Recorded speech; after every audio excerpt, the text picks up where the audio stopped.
Salut à tous, on se retrouve aujourd'hui pour parler du Paris Saint-Germain ce lundi 6 novembre et on commence tout d'abord avec le classement de la Ligue 1 mis à jour après tous les matchs qui se sont joués cette 11e journée du championnat. C'est que le PSG a joué, c'était vendredi soir, j'en ai déjà parlé samedi bien sûr, du match gagné 3-0 contre l'équipe de Montpellier. Donc niveau classement ça donne quoi? Parce que le PSG était provisoirement leader avant le match de Nice hier et Nice qui a joué contre Rennes hier soir, ils ont gagné les Niçois. Et du coup le PSG repasse deuxième de la Ligue 1, donc le PSG avec 24 points, donc 11 matchs joués, 7 victoires, 3 nuls, 1 défaite. C'était contre Nice qui avait gagné du côté de Paris. 26 buts marqués, le PSG la meilleure attaque du championnat français, la deuxième meilleure défense de la Ligue 1, plus 17 buts en différence de but. Donc voilà, il y a seulement un point de retard entre le PSG et Nice premier. Donc n'oubliez pas que le PSG, là il y a Reims au programme, le prochain match. Enfin là il y a Milan demain, mais après c'est Reims qui est quatrième, attention, ça c'est un sérieux adversaire. Puis après le prochain match les gars, ça sera après la trêve internationale, ça sera Monaco. Donc voilà les deux prochains matchs de championnat, le troisième et le quatrième pour le PSG. Voilà, donc ça sera deux matchs très importants bien sûr pour la suite de cette Ligue 1. L'équipe type de la 11e journée de Ligue 1, le podium à l'honneur. Donc quelques Parisiens comme Achraf Hakimi, Mukele, Warren Zaïre et même Dembélé. Donc 4 joueurs du PSG dans l'équipe, enfin les 11 joueurs les plus performants de toutes les rencontres de Ligue 1. Donc Hakimi bien sûr qui a fait un gros match avec 2 passes D, on se souvient alors du match contre Montpellier. Dembélé une passe D pour Warren Zaïre, mais surtout beaucoup de prestants, enfin il a été vraiment percutant tout ça sur son côté droit, donc il est dedans. Warren Zaïre buteur, il est dedans, et aussi Mukele qui a fait un gros match défenseur gauche, il était également dedans. Donc félicitations aux 4 Parisiens. Et toujours avec la Ligue 1, vu que là c'était la fin d'une nouvelle journée bien sûr. Donc Mbappé toujours en tête par rapport au classement des meilleurs buteurs du championnat français. Donc Mbappé n'a pas marqué contre l'équipe de Montpellier, mais il est toujours en tête avec 10 buts inscrits en Ligue 1. L'attaquant Kylian Mbappé. On continue, donc maintenant on va passer en mode Ligue des Champions parce que demain c'est le retour de la Champions League. Le PSG se déplace du côté de San Siro, du côté de Milan pour cette 4e journée de LDC.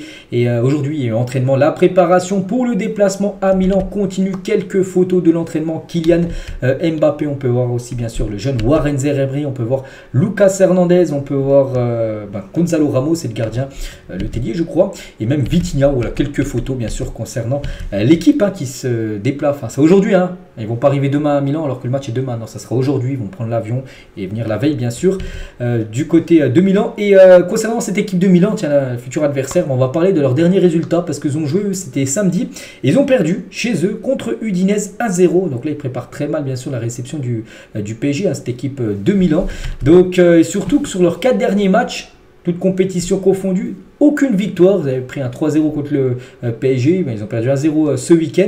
Il reste sur 4 matchs sans gagner, l'équipe de Milan, voilà, qui n'est pas au mieux avant d'affronter l'équipe de Paris. Donc ça, on va dire, c'est plutôt une bonne nouvelle pour le PSG, bien sûr, avant d'affronter cette équipe de Milan. À noter aussi, toujours avec ce futur adversaire milanais, que Théo Hernandez, qui était blessé, il n'a pas joué le dernier match. Vous savez, le match, là, je vous ai dit, contre Udinese, il n'était pas dans le groupe, tout simplement, parce qu'il était forfait pour cette rencontre, alors que le match est demain. Bon après, Pioli, l'entraîneur, sur la blessure de Théo Hernandez, il a dit qu'il a pris un coup à la cheville, c'est pour ça qu'il a dû être forfait lors du dernier match. J'espère le récupérer dans 2 ou 3 jours, donc pour le match de Ligue des Champions. Et on peut voir qu'hier, il était présent à l'entraînement, voilà, Théo Hernandez qui était présent à l'entraînement de l'AC Milan. Donc ça veut peut-être dire qu'il sera disponible pour le match. Donc Pulisic et Chukwueze se sont également entraînés eux aussi, qui étaient quasiment incertains pour ce match contre le PSG. Ils devraient être aussi de retour. Mais il y a quand même, voilà, il y a quand même pas mal de joueurs quand même très incertains, je dis. Donc Benacer, donc lui, je pense c'est forfait sûr. Kalulu, lui, c'est officiel, il n'est pas là. Théo Hernandez, je dis, il n'a pas joué le dernier match, mais vu qu'il était à l'entraînement, je crois hier et peut-être aujourd'hui, donc il y a peut-être des chances de le voir. Chukwueze, Pellegrino et Sportiello aussi incertains. Donc voilà, il y a pas mal aussi de joueurs blessés du côté de Milan, enfin pour l'instant. On verra s'ils seront présents, enfin quelques-uns ou non. On va parler nous, bien sûr maintenant de Paris, parce qu'on va parler de l'adversaire, mais le PSG, on connaît déjà le groupe, voilà, le groupe a été dévoilé la veille, vu que là c'est un déplacement. Donc voici tous les joueurs convoqués, donc quelques absents, je les vois déjà. Keylor Navas, les gars, Navas n'est pas présent. Bon après, il avait déjà loupé les derniers matchs, il a un problème au lombaire, Keylor Navas, mais bon, Donnarumma sera présent en plus, ça va être un match spécial pour Donnarumma, vu que ça sera son retour à San Siro. A noter que Marco Asensio, qui reprend l'entraînement depuis quelques temps, il n'est pas dedans aussi. pas encore le match pour Asensio. Peut-être le match contre Reims sera à ses premières minutes, mais voilà, pour l'instant c'est encore trop juste pour lui. Sinon les autres sont là, Fabien Ruiz, Gonzalo Ramos, Dembélé, Mbappé bien sûr, Barcola, Marquinhos, Ugarte, Hakimi, Kangini ou même Lucas Hernandez. Voilà, sinon c'est quasiment un groupe au complet, à part bien sûr les joueurs qui sont blessés depuis longtemps comme Nuno Mendes, on parle plus, mais voilà, Nuno Mendes on sait qu'il n'est pas là, ou même Kimpembe, et qui est également bien sûr pas là. Concernant la compo proba, parce que ça commence déjà à circuler la veille du match, c'est le journal Le Parisien. Bon, il y aura certainement aussi la compo du journal L'équipe qui sera dévoilée, mais d'après le journal Parisien, ça pourrait être ça avec Donnarumma, Hernandez, Skriniar, Marquinhos, Hakimi. Bon, ça, c'est quasiment à chaque fois la même défense et le gardien. Donc, c'est au milieu de terrain, donc Zaïre-Emery, Ugarte.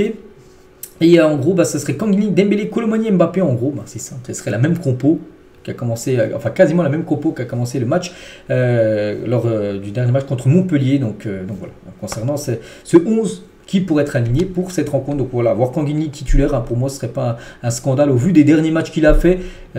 Pour moi il mérite bien sûr sa place dans le 11 de départ pour ce gros match demain contre Milan AC. On continue entre Luis Enrique et Ousmane Dembélé. L'entente est positive et le Français apprécie notamment sa compréhension sur le plan humain et sa gestion des joueurs. C'est vrai que ça va beaucoup mieux, on peut dire, quand même pour Dembélé, même s'il a toujours pas marqué, c'est vrai, du côté de Paris. Ses derniers matchs sont plutôt bons. Je me souviens, au début de saison, il perdait beaucoup de ballons, tout ça. Là, les derniers matchs sont plutôt bons. Il a encore fait une passe D là contre Montpellier. Et vraiment, l'entente entre lui, Dembélé et Luis Enrique vraiment est au top. Ils comprennent parfaitement les deux.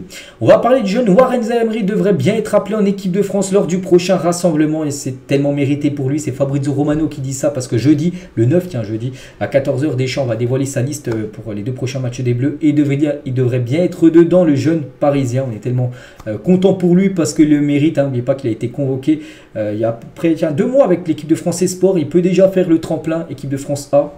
Très rapidement. Donc un petit rappel les gars de ses stats cette saison, c'est 12 matchs, 2 buts et 5 passes D, meilleur passeur en LDC avec 3 passes D et 3e joueur le plus décisif du PSG derrière Mbappé, 13 buts et passes D, et Hakimi 8 buts et passes D. Donc voilà, les stats sont quand même très bien, on peut dire, pour un jeune joueur de 17 ans. La hitmap depuis le début de la saison de Manuel Ugarte, si on prend tous les matchs qu'il a pu jouer, Ligue des Champions plus championnat, on cumule tout. En moyenne, hitmap c'est ça, donc c'est dire plus c'est rouge, plus il est présent, donc ça va de gauche à droite, on peut voir la flèche.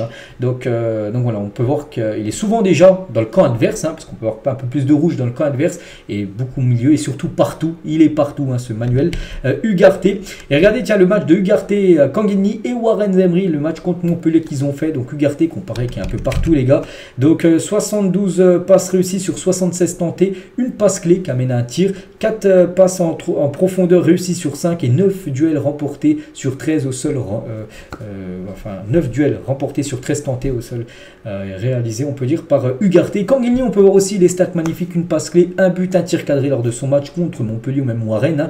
Zaïre-Emery, une passe clé, un but, 2 tirs cadrés, 3 duels remportés sur 7 tentés. Donc voilà, 3 gros matchs bien sûr des 3 milieux de terrain. On va parler du Real Madrid. Pourquoi on parle du Real alors qu'on parle que du PSG, l'épisode du PSG? Parce que le Real dément des discussions avec Kylian Mbappé, donc le joueur parisien. Ils ont lancé un communiqué officiel quand même de la part du Real pour dire, au vu des informations émises et publiées récemment par différents médias qui spéculent sur de prétendues négociations entre le joueur Mbappé et notre club, le Real Madrid souhaite déclarer que ces informations sont catégoriquement fausses et qu'aucune négociation de ce type n'a eu lieu avec un joueur appartenant au PSG, parce que depuis quelques jours, il y a des rumeurs qu'Mbappé il aurait déjà signé quelque chose avec le Real Madrid. Et du coup, le Real Madrid a dû sortir un communiqué pour dire que c'est faux. Pour l'instant, il n'y a rien. Enfin, pour l'instant, on espère même qu'il n'y a jamais rien. Mais bon, c'est que ça peut se faire. Mais bon, voilà. Actuellement, les gars, il n'y a rien entre le Real Madrid et Mbappé. Ils ont sorti un communiqué pour le dire. Donc, pour le meilleur du PSG, il a mis 2 options. Donc, soit l'option 1, le Real Madrid veut garder des bonnes relations avec le PSG en mettant ce communiqué. Option numéro 2, rapprochement de Mbappé et le Real, rapprochement Mbappé-PSG. Donc, du côté du Real, il pense que Mbappé va peut-être prolonger au PSG. Du coup, le Real tente un coup de poker, en lançant ce communiqué, ou une autre option. Donc voilà ce qu'il y a eu du côté du Real par rapport au joueur Kylian Mbappé. Et Samir Nasri qui conseille à Kylian Mbappé lui de rester au Paris Saint-Germain. Il est francilien et moi à sa place je resterai au PSG au lieu d'aller à Madrid gagner la 50 enfin, Ligue des Champions du club. Bon, ils en ont 14, mais voilà, ce serait une Ligue des Champions après une autre. Voilà, ce serait la 15e s'il en gagnerait une. Mbappé du côté du Real. Alors que le PSG ne l'a jamais gagné. Bien sûr, ce serait plus fort. Voilà, l'a gagné. C'est un peu, tiens, je prends l'exemple de Marcelo, les gars, du côté du Real. Il avait gagné 5 Ligues des Champions. Mais là, il en a gagné une. Sa première, tiens, de sa carrière. Avec Fluminense ce week-end. C'est la première dans son club de Fluminense. Donc voilà.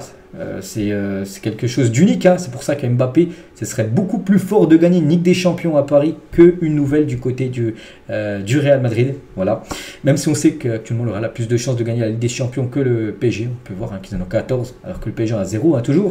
Donc si l'OM avait appartenu au Qatar lorsque j'étais au club, je ne serais jamais parti. Je pense qu'il vaut être mieux être le roi de son peuple. Hein. Voilà ce qu'il a pu dire. Samir Nasri, on finit tiens, avec lui. Et il avoue qu'il aurait pu jouer au Paris Saint-Germain. Il a dit à Leonardo, je voulais me recruter, les discussions avancent. Et à un moment donné, il me dit on arrête avec l'Inter parce que je vais partir ailleurs. Mais je te rappelle ce qu'il a fait quand il est arrivé au PSG en tant que Marseillais, je ne pouvais pas. Du coup, allez, je crois qu'il est né en plus à Marseille, c'est un joueur de l'OM. Donc en gros, il ne pouvait pas, mais il aurait pu jouer au PSG s'il aurait bien sûr mis tout ça de côté, qu'il avait joué à l'OM. Mais il aurait pu être un joueur du Paris Saint-Germain parce que Leonardo le voulait à l'époque, un directeur sportif parisien. Donc voilà les gars ce qu'il va dire aujourd'hui. J'espère que ça vous a plu. On se retrouve demain. Demain, la vidéo sortira plus tôt parce qu'on fera l'avant-match bien sûr du match contre l'équipe de Milan au programme demain soir. Allez, moi je vous laisse, je vous souhaite un bon lundi et à demain.